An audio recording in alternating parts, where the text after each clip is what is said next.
Salam budaya, Rahayu. Ajaran yang kita berikan, yang pertama adalah semua murid kita lakukan bukaan kunci purwo. Ya, bukaan kunci purwo ini merupakan ajaran zaman Majapahit, ya katakanlah dari Mangir, di mana seseorang itu dihubungkan dulu roh sucinya kepada Tuhan Yang Maha Esa. Gunanya apa? Manfaatnya adalah untuk supaya kita semua jalan spiritual kita tinuntun, tidak meleset, melenceng, dan mudah-mudahan juga semakin lebih peka daripada kalau kita tanpa bukaan kunci purwo.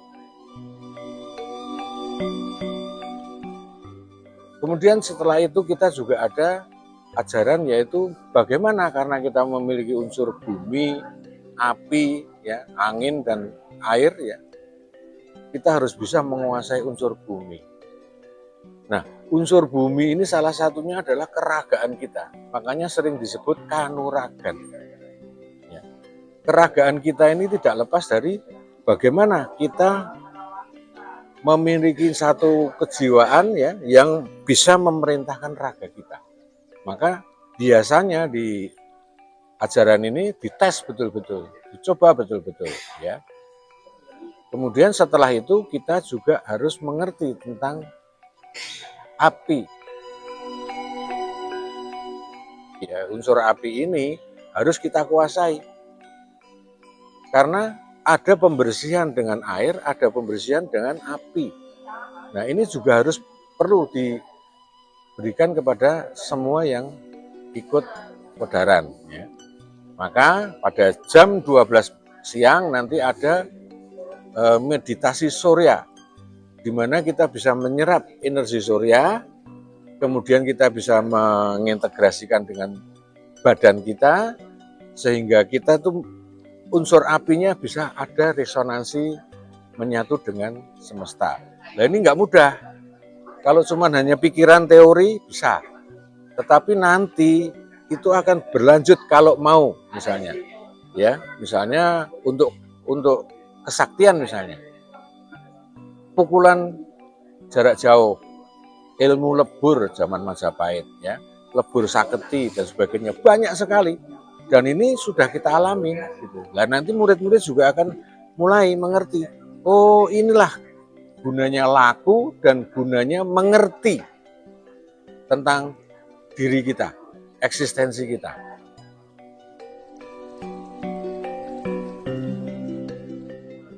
Sebetulnya apa yang dicari? Ini penting, karena apa? Sebetulnya dalam sastra Jendro itu tujuannya adalah mencari kesempurnaan hidup, ya, secara rohani dan secara duniawi. Nah, makanya pada tingkat-tingkat tertentu yang tadi itu masih masuk di kanuragan, nanti kita masuk di kasepuan. Ya, kasepuan ini bukan kognitif, ya, bukan otak tok, bukan. Kita diajarkan meditasi yang betul. Nah, setiap Rabu kita ada yang namanya jadwal meditasi yang mungkin akan saya bimbing.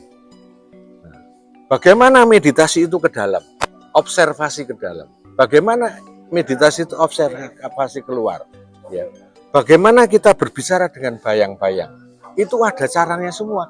Dengan pernapasan, dengan pegang tangan, dan sebagainya. Nah, disinilah sebetulnya sastra Jendro punya kelainan. Nanti murid-murid kita, teman-teman kita, peserta pejangan akan mengerti betul-betul apa yang disebut kasepuan. Ya. Dan itu sebetulnya kita ini sudah dari dulu ada. Cuman kalau kita membaca Carl Gustav Jung, ya, adanya shadow, ya, adanya active imagination. Kalau di sini sering kadang-kadang dikatakan tahayul. Padahal energi-energi itu bisa hidup sebagai figur. Nah, seperti contohnya, Jung dengan bukunya Red Book itu menceritakan, saya punya kawan guru dari sosok spiritual. Ini kesepuan loh. Mau otak mau membantah silahkan. Kenyataannya Jung ditulis dan sekarang populer. dengan gurunya yang disebut Palemon, ya. Nah, itu guru sosok spiritual. Nah, kita nanti kita latih bagaimana meditasi bahwa kita itu punya diri kita muncul di sebelah kita sehingga kita bisa berdialog. Itu ada. Nah, apa gunanya? Yaitu tadi menuju kasampurnaning urip secara spiritual. Kita kadang-kadang diremehkan. Gitu. Kita kadang-kadang diremehkan. Dipikir oh hanya begini. Padahal di bule-bule itu sudah membahasakannya. Ya, ada namanya Carl Jung, ya, Sigmund Freud, ya, Walter, banyak sekali. Sementara di Indonesia tidak ada penulis yang cerdas dalam hal ini. Nah, bahwa kalau kita nanti meditasi itu berhasil, ya, artinya kita triwikromo berhasil terus, nggak usah takut melarat, nggak usah takut melarat. Rezeki akan datang, akan dituntun. Dari dulu saya tidak pernah berdoa, saya mohon ini, mohon itu, tidak. Saya yakin bahwa saya dihidupin. Bahkan kalau kita tuh mengalami puncak kehidupan yang bagus, kita syukurin. Tapi suatu saat memang ada waktunya. Ada waktunya misalnya seperti saya sekarang, harus pensiun misalnya. Nah, ini semua ada waktunya. Nah, ini kasampurnaning urip. Ini yang dicari di dalam sastra Jindra. Gitu loh. Jadi bukan hanya cuman kanuragannya, bukan hanya teori-teori kognitif, ya. Kita harus laku. Nah, saya mengangkat istilah cong dari Solo. Cong itu sebetulnya kata-kata dari para preman. Karena saya dulu kepala preman di Geladak. Ya. Kemudian saya juga pernah menjadi ketua kaki 5 PKL di Jatinegara. Kenapa saya bilang cong? Tetek, tatak, tutuk. Tetek adalah berani, ada halangan, harus tatak. Selesaikan. Sampai tutuk. Tutuk maksudnya sampai selesai. Makanya saya sebut cong. Nah, dalam meditasi saya minta kalian semua nanti murid-murid dan siapapun yang akan simpati kepada budaya spiritual harus cong. Ya.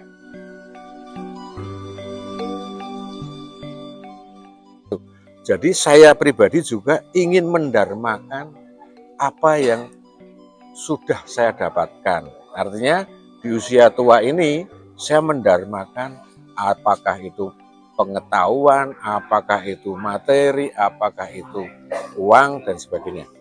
Saya kira ini juga merupakan prinsip hidup berdharma.